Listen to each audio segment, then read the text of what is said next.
What is good, y'all? Welcome to Let's Cap. Rockin' solo today. Chris was not available, but hopefully we get him in tomorrow. WNBA and MLB yesterday, slightly profitable. Had a lot of volume, 4-4. Yeah, 4-4 on the day, but some of the MLB players were plus money, so was able to profit a little bit. So, but yesterday on the show, the top plays I think went 2-1. We hit the Mercury game over. We hit the Mets money line, and then we lost on the Twins run line, I believe. So, and then I think some of the other things that we talked about in MLB too. I think those hit, like the Yankees first five, I believe was one of them. So hopefully we just continue, doing what we've been doing, kind of finding these spots here live. I did take a few WNBA games last night. One of them moved already. Um, I took Minnesota 8.5, and we'll dive into that. But there's a couple other plays that I think are still in a good spot as far as like where the number is. So we'll dive into it right now. What up, Toasty? Um, let's get into the WNBA here. Mystics and Fever up first. I'll share my screen here.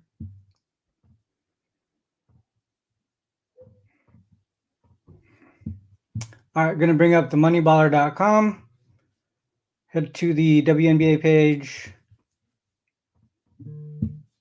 And we got Mystics and Fever. I think the Fever is actually 5.5 right now. So they're favored by 5.5.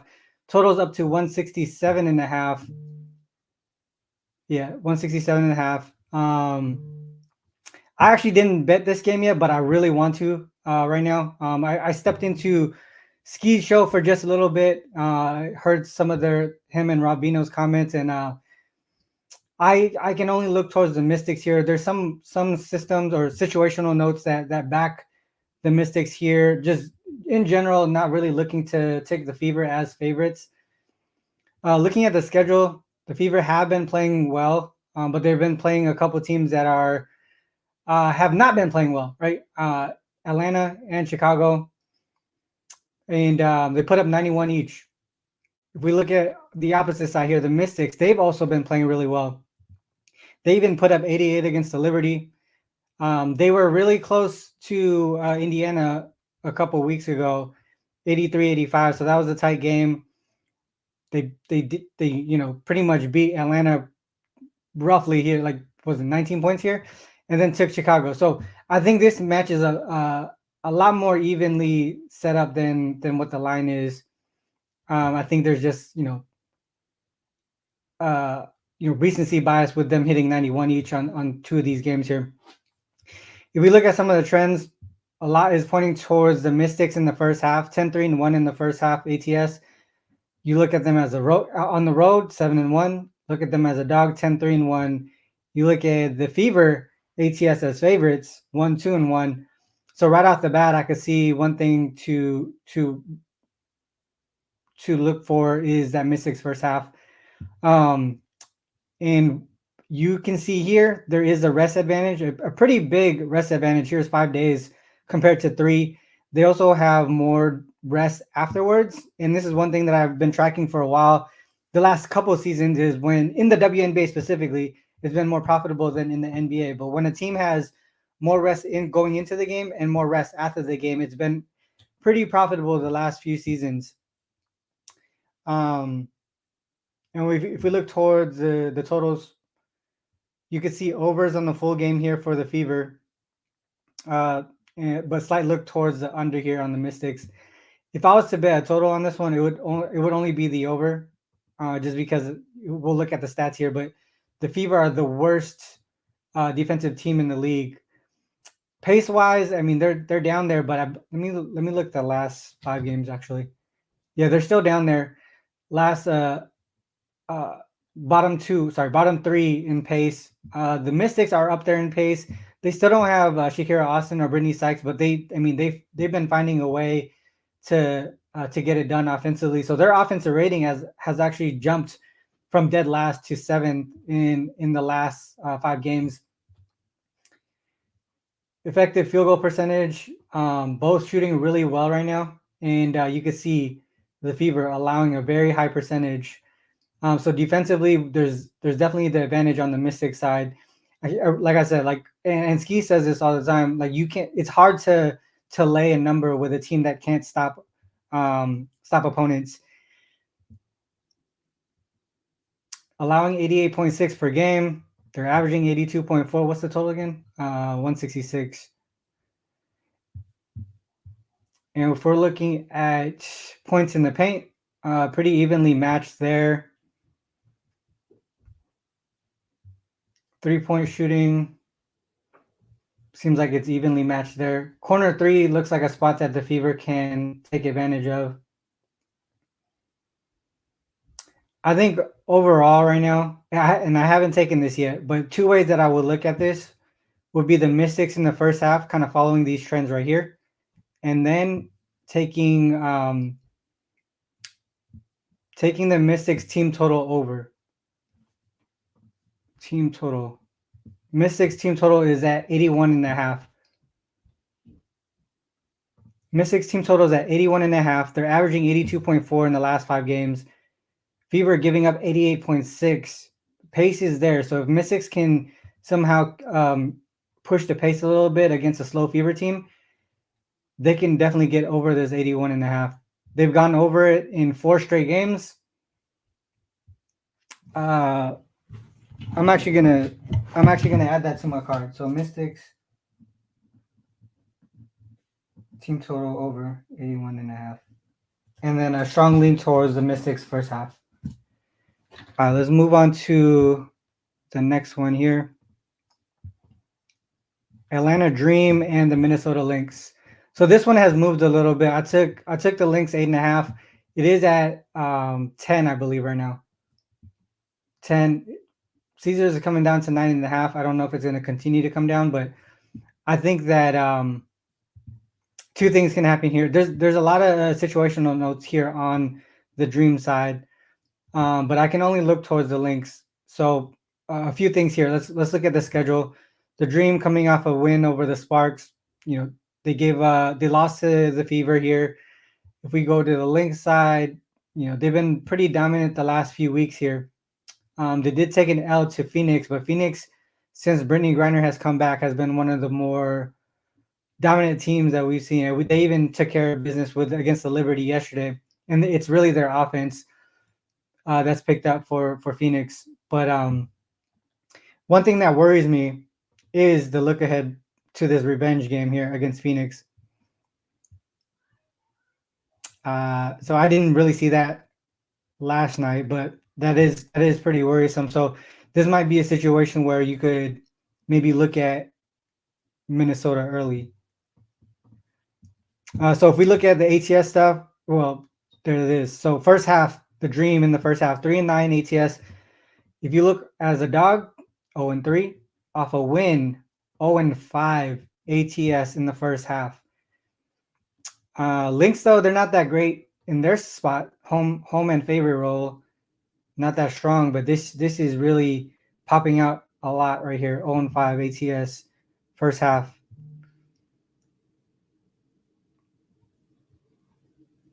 From a total perspective, a lot of things pointing towards the under. So let's go to the stats here.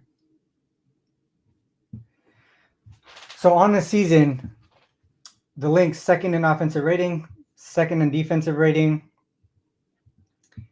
We got the pace here is pretty slow on the season. If we look at defensive rating for the Dream, that's kind of their thing right now. They're 6th. Their offensive rating is 10th, which is crazy to me because they have players like Tina Charles, Alicia Gray, Ryan Howard, obviously. They just have not been shooting well right there.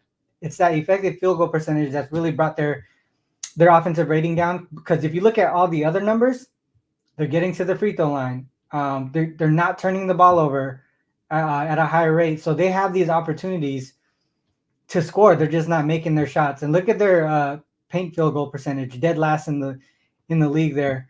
But they're shooting well from 3. The problem is Lynx defense is solid from 3. The Lynx defense in general is just solid.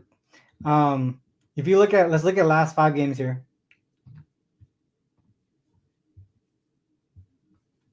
Lynx in the last 5 games, first in offensive rating, second in defensive rating. Offensive rating has come up a little bit, but they're still shooting at a very, at the lowest effective field goal percentage. The crazy thing here too, look at this 11th in points off turnovers when they're third in turnover rate, like forced turnover rate. So that tells me that they're getting those opportunities, like I said, but they're just not making the shots, right? Fast break points, fast break opportunities. I mean, you have Ryan Howard and Alicia Gray running on the break. They're just not finishing, right? The three-point shooting here really just sticks out for the Lynx. So for all in all, it's just like if we continue to think that the Dream struggle on the offensive side of the ball, and we see the Lynx dominating on both sides of the ball, I can only look towards the Lynx still here, whether it's the first half or the full game. But the first half even looks crazier now than I was like studying it last night.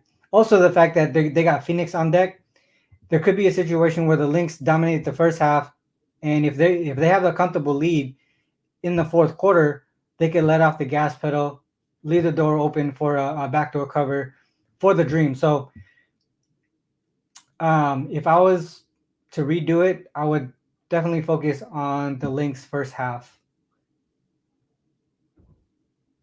From a total perspective, as crazy as it sounds, I actually think that the over is the way to go on this one. At some point, this is going to turn around for the Dream because they're too good of a team offensively. I mean, just from a player, just looking at the players on the roster, they should not be struggling this much from a field goal percentage standpoint. They're getting the opportunities to score. They're not converting. But at some point, it's going to turn around for them. Could it be today? Potentially. If anything, it would be that third and fourth quarter where they get their offense going because of the Lynx potentially letting out the gas on the defensive side of the ball. So Lynx first half and full game over. If anything, maybe even when it comes to team totals, I usually like to take the team total over for the dog because their number is a lot lower. But I wouldn't be mad at anyone taking the Lynx team total over on this one. All right, let's move on to the next game here. This is one of the better games today, probably the best game today. The Storm against the Aces. Definitely a playoff atmosphere type game here. I think it moved up 6.5 and 171. We even see 171.5 at some books for the total. A lot of situational notes that pop up, more for the Aces than the Storm. They do have the rest disadvantage here.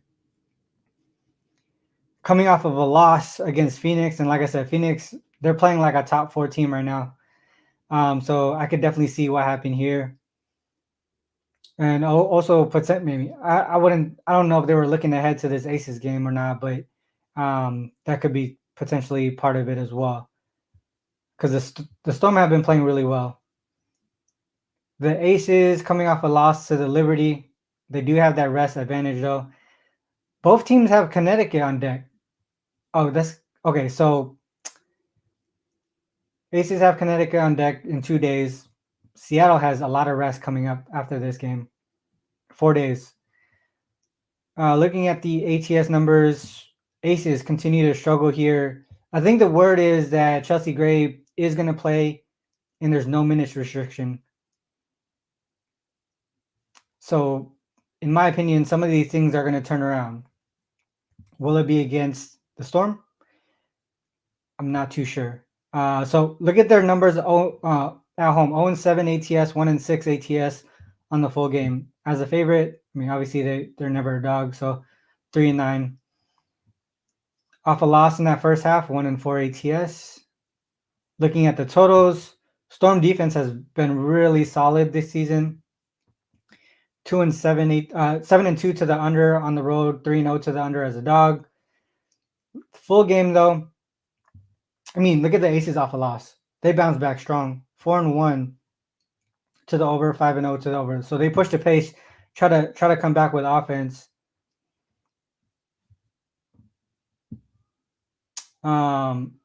Pace wise, first and second. That's the reason why this total has come up from open. I really wish I took the over at open, 168.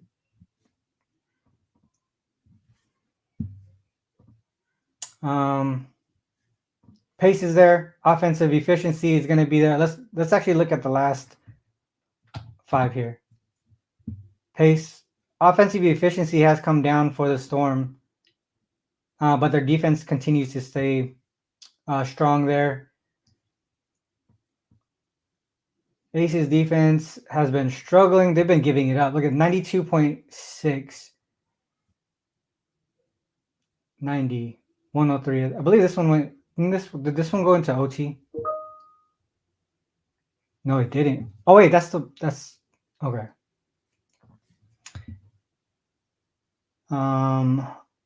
Gave up 100 here. So their defense is really struggling right now, and then they're inserting Chelsea Gray into the lineup, which should help only even push the pace further and get their offensive efficiency better.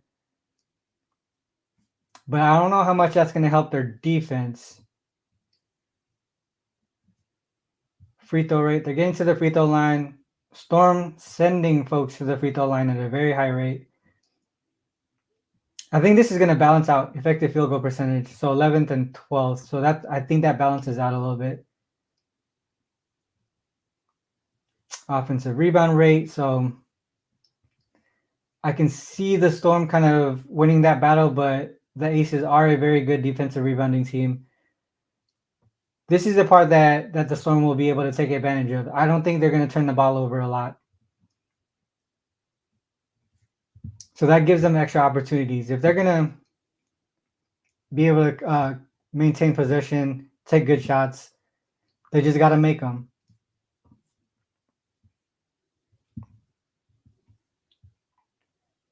Let's look at scoring. Man, this is a dog, right? Okay, so this isn't one of those instances where I should maybe look towards that team total over for the dog, right? Because they have the lower numbers. Basically what I just mentioned prior to this game, taking the team total over on the dog if you don't trust the spread. But I do think that the Storm should be able to cover this number, especially with Chelsea Gray coming in.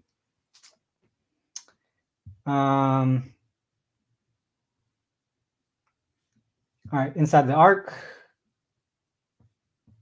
Very good paint defense there. Ezzy has the chance to. She's probably going to win Defensive Player of the Year. Ezzy Magbogor, our Storm Center, should be able to protect the paint here, and that means Asia is going to potentially struggle unless she gets to the mid range. But even their mid range defense is solid. The more I look at these numbers, the more I think Storm is going to cover this number. I don't agree with the line moving towards the Aces. Maybe the number moving has a lot to do with Chelsea Gray. But a lot of these stats here are pointing towards the Storm. So I would say Storm plus the 6.5 or the team total over. All right, that's it for the W. Let's move on to MLB Live Capping. Let's see the comments. Not a lot of comments. Okay. Any S dots in the building with the Yankees again? We could dive into that game. White Sox. I think I saw that earlier. White Sox does look like a solid look. Call out any games you guys want to see broken down, and we'll dive into them. Let's get into this Yankees one first, since S dot is here. So moneyballer.com. We go to the MLB page. Wait, is it Garrett Cole's first start? You can back the Yankees on his first start. All right, so we have the Yankees minus 154. Povich versus Cole. No rating system here since it's Cole's first start. Looking at the schedule, Yankees took care of business yesterday, 4-2. Povich rough start against Toronto, bounce back against Atlanta. Not really a lot to tell here. So we can tell he's gonna get past the 5 inning mark at least. So we'll see what the bullpen comes up with. All right, so let's look at trends. So the Yankees don't see lefties much at all. They don't. Look at this here. The under against left-handed pitchers. 6-1 to the under in the first 5. There must be a push somewhere in there. 7-1 to the under as a home fave on the full game. 8 totals 8. All right, let's look at the last 30 days actually. Last 30 days, look at this. So they've only faced 3 left-handed pitchers, starting pitchers the last 30 days. 3-0. That's a lot better than what we saw earlier. But the Orioles versus right-handed pitchers, 16-5-3 in the first 5, 16-8 on the full game. Nothing significant here as a road dog specifically. Last 30 days, as far as offense goes, very even. Pretty even. Yankees do strike out at a higher rate, but he doesn't look like a strikeout pitcher.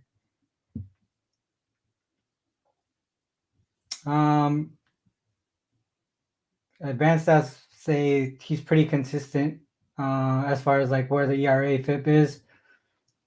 Bullpen edge to the Orioles.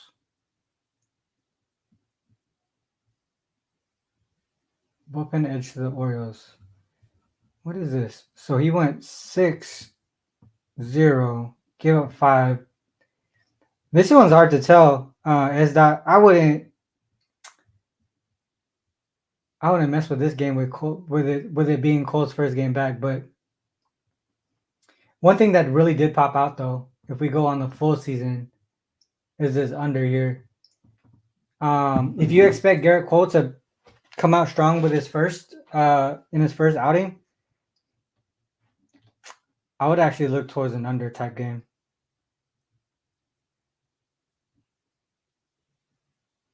I'm definitely not going to bet this one though.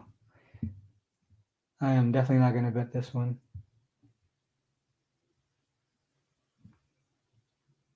All right, let's move on to the next one. Good luck with your play, S. Dot. Let's go with Dodgers. Someone said White Sox. Let's look at that one again. Okay, so White Sox pretty much at even or minus 100 for the White Sox here against the Astros. Brown versus Garrett, the lefty. Was it Crochet?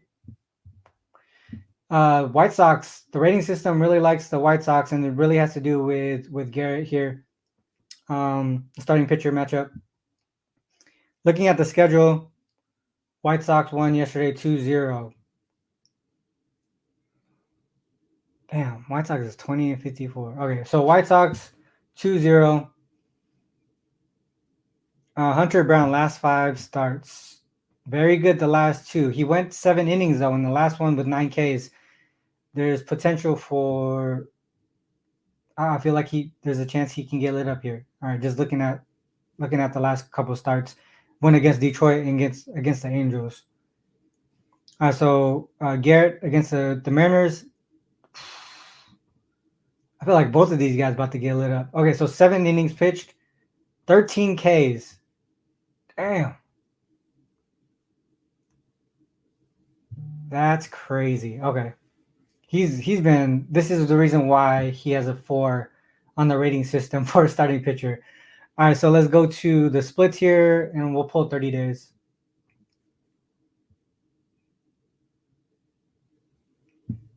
All right, first 5, 4-0-1, but Hunter Brown is 3-1-1 on the full game, 2-3, 3-2 in the last 5.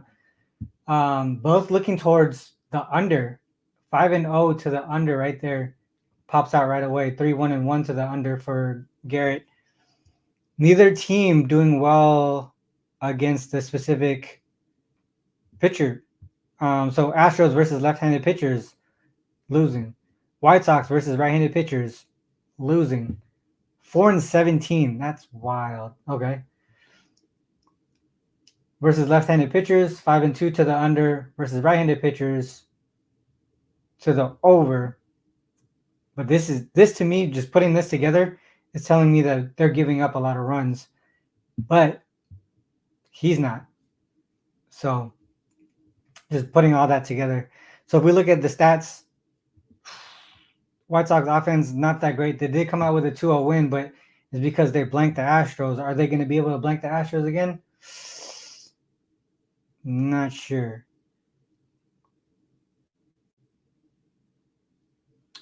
Man, look at that strikeout rate right there. Hunter Brown should be able to get up on the strikeouts.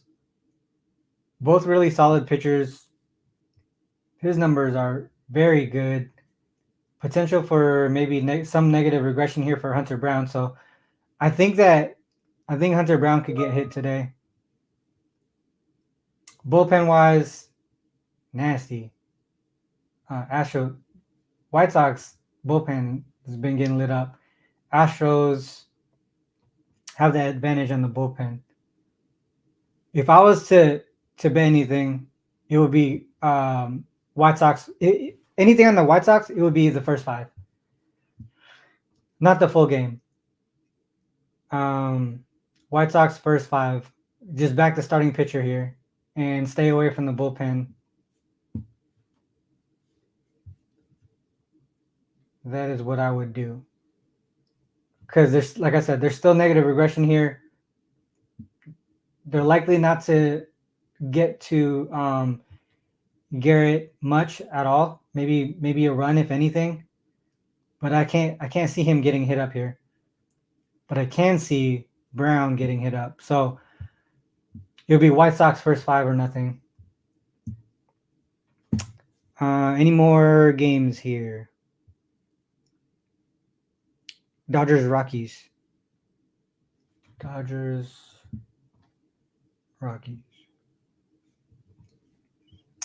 Rockies plus 168 at home. We got Miller and Feltner. Feltner 1-6. Jesus. So rating system likes the Dodgers here.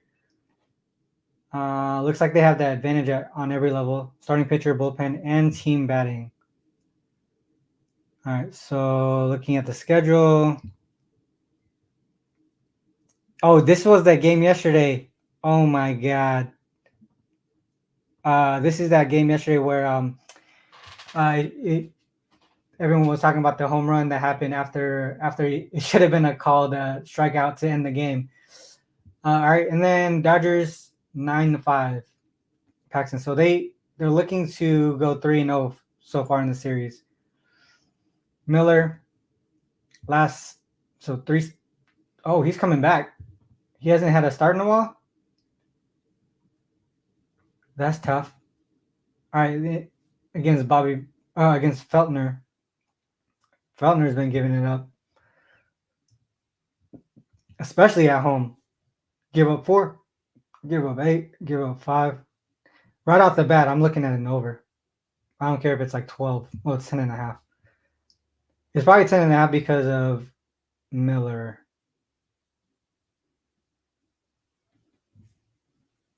I want to say that. Okay. Right off the bat, I'm looking at it over here. So Feldner 4-1 to the over in the last 30, 1-4, 6-2 to the over at home dog. Let me look at something here. So going up to give me the dog, I'm gonna pull up MLB equals 2024 and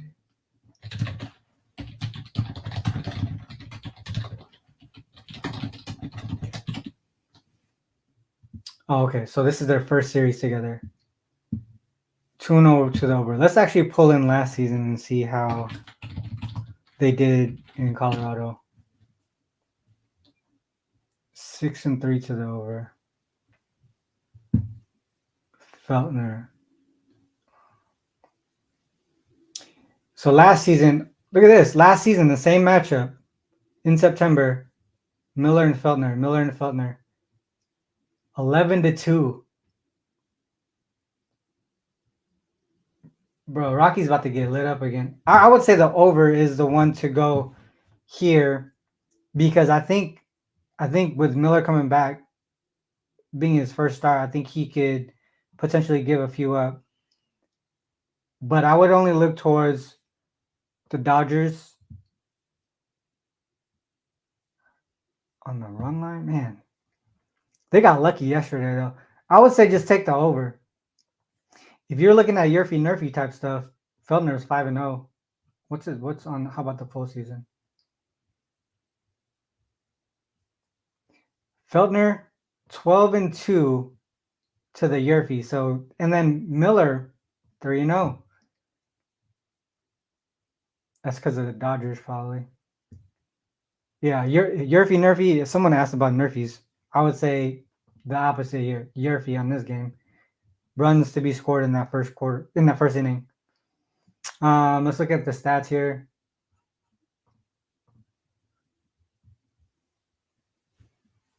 So runs per game, pretty even. All the other metrics point towards the Dodgers, though.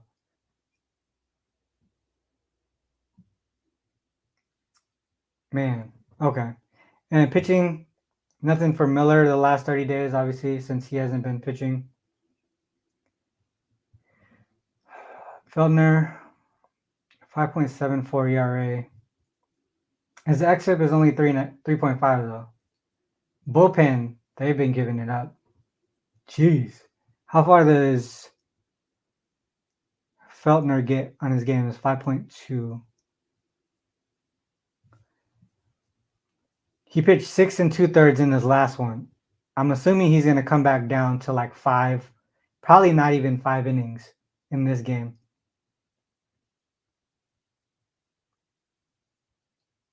Yeah. All right. So it would be Dodgers team total over again, because I think that's what we did yesterday. Team total over. Dodgers team total over. That would be the way I go on this one. I think I got time for one more. What time is it? 34. Yeah, I got time for one more. So you guys want to pop another another game in there?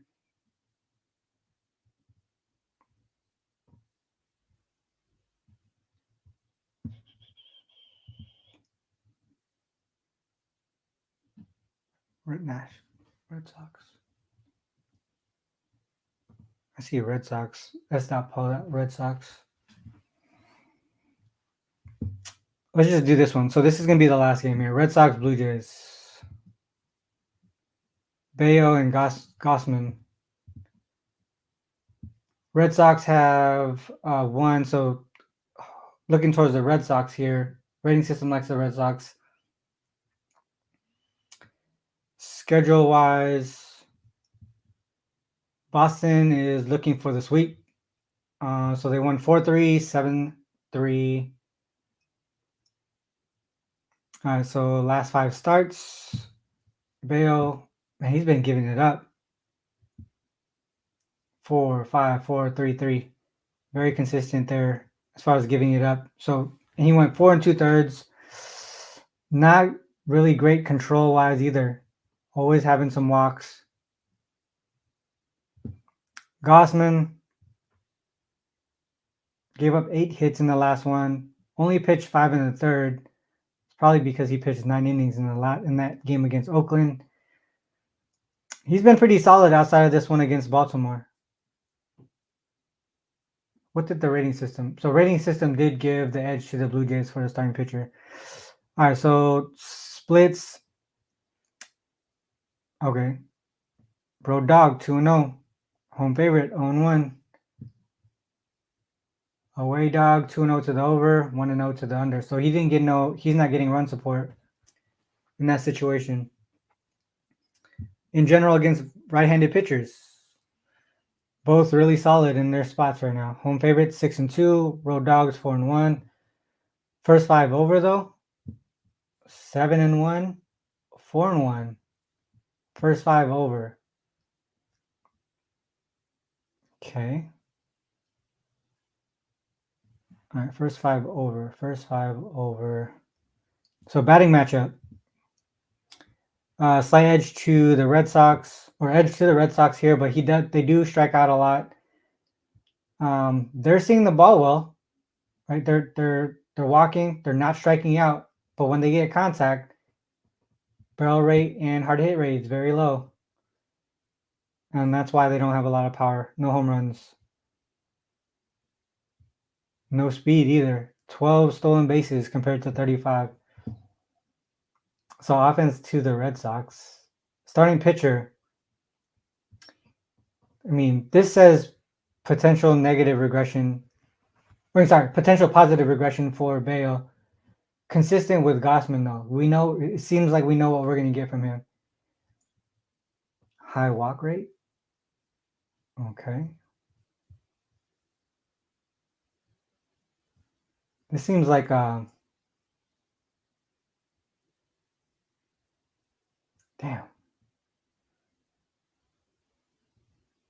This one's tough. Okay, so bullpen matchup.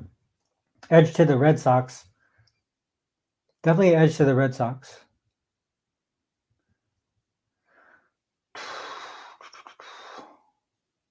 First 5 over. Does that make sense? I think it does. First 5 over. Man, first 5 over. So he walks. It would be like a Blue Jays first 5 over. That would be Blue Jays team total. First 5 over. Let's look at that real quick. Toronto, 2.5.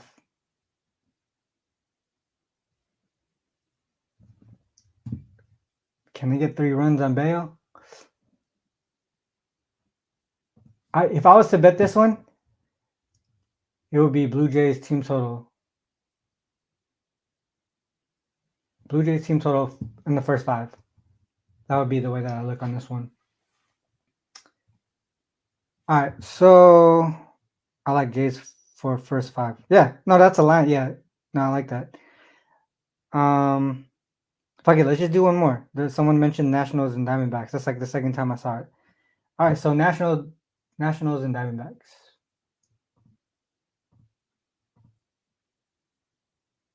4:05 p.m. Is that? Okay, so that's early. Nationals Diamondbacks. So Nationals plus 136 at home. Totals at 9.5. Brandon Fad. I don't know how to say his name. Patrick Corbin. Diamondbacks plus 3 here. So you have starting pitcher, you have team batting, and then you have bullpen on this side. Right off the bat, just off of that alone, it's probably look towards the Diamondbacks in the first 5 and just focusing on that. So schedule wise, 5-0 yesterday against Irvin. Okay. Last 5 starts. Solid start here. It was against the Angels. Went 6 innings. Prior to that, though, three straight starts where he gave up a pretty good amount of runs, 4 runs. He went pretty far here, though. 7 innings. Okay. Patrick Corbin coming off a nice start, but he's Patrick Corbin. All right. Last 30 days. 0-5. What's the line? Must be juice. Okay. 0-5, 0-4-1 in the first 5. From a total perspective, 4-1 to the over. 3-0 as a home dog to the over. From a team perspective, nothing really pops out here. Against left-handed pitchers overall, they've been pretty good. 5-2.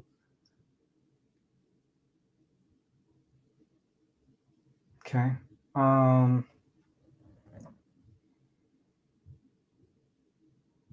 4-3. This one's gross. Wait, 5-0 to the Nerfy? Is that for real? Nerfy. 3-2 though to the Yurfie there. This game's ugly. This one's ugly. All right. Stats last 30 days. Advantage to the Diamondbacks. Pretty significant there.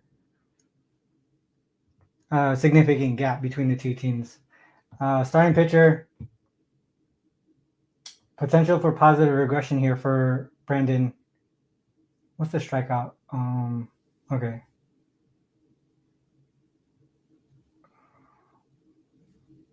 I can't. Bullpen wise, edge for sure to the Nationals.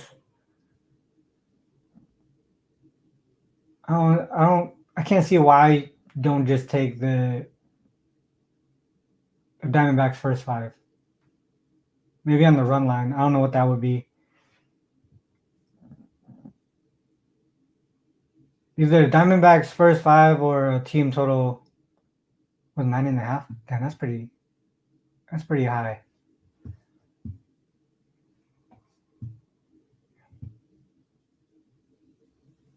Where's Nationals? 2.5. Is that right? Just 2.5? I mean, I would think that they can get over 2.5.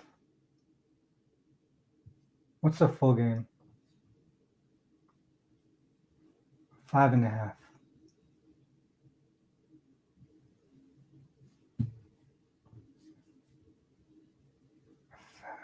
One. I would say. I mean, a lot of things point towards the full game over. 9.5. Let me see real quick. So 0, 3, 4, 8, 2. I just don't know if I could trust the Nationals offense right now. So I would look towards the Diamondbacks team total over first 5 too. I think they can get 3 runs against Corbin. 3 runs against Corbin. And they're at home. All right, so at home gave up 6. At home gave up 3. Oh, sorry, 4. Yeah, I would say Diamondbacks first 5 team total over. All right, that's the way that I'm gonna go here. All right, with that said, that's it for the live capping. Shout out to you guys for coming through here. I'm gonna stop my screen. And real quick, I just want to shout out themoneyballer.com. That's the site that we use today. With themoneyballer.com, you get all your comprehensive insights on one easy to use page. You have your profitable, situational spots. You have the trends, last 30, full season, last 14. We have the advanced stats, the detailed splits, situational notes, advanced tools that are going to be coming out. I mean, obviously, the rating system is one of them. The WNBA model projection is going to be coming out soon. That's another advanced tool. And those 2 pieces are baller access only. The free access is basic. So you get the stats, schedules, you're able to filter. You just don't get those like model projections and the rating system. That's the biggest difference between the 2 right now. Also, the baller exclusive. Sorry, let me bring my screen back up again. So like on the site, the baller exclusive right here, this is for baller access only too. So there's content in there that only goes to those who do the paid part right now. But like I said, the basic access is really gives you a majority of everything from right here and down. So I mean, it should be able to capture what you need for the most part. If you need extra hand holding, then get the baller access right there. You get your rating systems, you get your model projections and other extra content or whatever it might be. And we're continuing to develop the site, make it better. We're taking everybody's feedback and all that stuff and taking that into account as well. So yeah, man, we really want the Money Baller to be a one-stop shop, for all your data and your actionable insights. Be able to make better betting decisions overall. With that said, sign up moneyballer.com, themoneyballer.com, sorry, and that's in the description below. And it's free. Basic access is free until the end of July. So try it out. If you feel like there's value to it, continue to use it afterwards. It's something that I use every single day. Makes my process a lot easier, saves a lot of time, being able to do this too. And we have like future projects within this website to make it even better. So check it out, themoneyballer.com. With that said, that's the end of the show here. So top looks and closing comments. Um, WNBA. I'll give you one there. Top look for the WNBA. Let's see one that has not moved yet. Or hasn't moved too much, at least. Top look for the WNBA. I'm gonna go with one that I didn't bet last night, and the number should still be solid. Mystics team total over 81.5. I'm gonna add that to my card. And actually, after looking at it today, it's probably my favorite look out of all of them. And then in the MLB, let's pick one that I actually bet. Where's my list?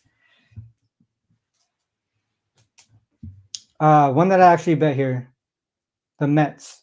I'm going back to the Mets again on the money line. They were able to get the win for me yesterday. I'm gonna go back with them again today. From a price perspective, that's my favorite one right there. What is that? So slightly moving towards them since open, but I think they get it done. So yeah, that's it. WNBA and MLB top looks for today. Obviously, if you like the show, how I do things, how I run things, share with your friends. Hit the like button, subscribe. Also, don't forget to check out all the links in the description as well. So the link to themoneyballer.com, the link to my profile page on Wagertalk, the other sources I use, like Give Me the Dog, and all those are in there as well. And I'm always open on Twitter too. Like, if you have any questions, just hit me up. And when I have time, I'll be able to answer.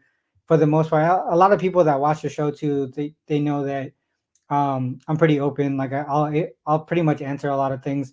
Only thing I don't answer is like, what's your top bet today? I really want to be that person to help people learn and make decisions on their own. Not really be that guy to rely on as far as like top bets and stuff like that. That's just how I am as a person. With that said, I always have to end the show with this. Whether you fade us or follow us, it is on you to make that call. Good luck with all your action. Till next time, peace.